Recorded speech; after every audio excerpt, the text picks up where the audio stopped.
Hello guys, welcome to Howto Tech. In today's video, I'm going to show you how to add multiple links to your Instagram account profile. So when you head over to your Instagram, tap on your profile icon, then tap on edit profile. When you tap on edit profile, then over here you tap on link. Then after that, it's going to pop you up to this page, then tap on add external link. When you tap on it, then here I've already copied the link that I want to paste over here. Then I'll just paste it. Then I don't need to add any name. Then I'll just tap on mark.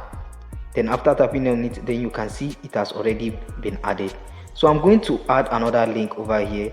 Just for example, I'll just write howtosmarttech.com. Then after tapping on that, then I'm going to tap on OK. Then as you can see, it has been added. So if you like, you can switch which one is going to be the first link and which one is going to be the last link. You can interchange it. So now let's just click on OK and go back to our profile and testify if the link has been added. So by refreshing and tapping on the first link over here, when you tap on it, it's going to bring all the links that are connected to your Instagram account. And don't forget guys, if you found this video very helpful, consider giving me a like and also subscribe to my YouTube channel because it's really helped me. Thank you for watching.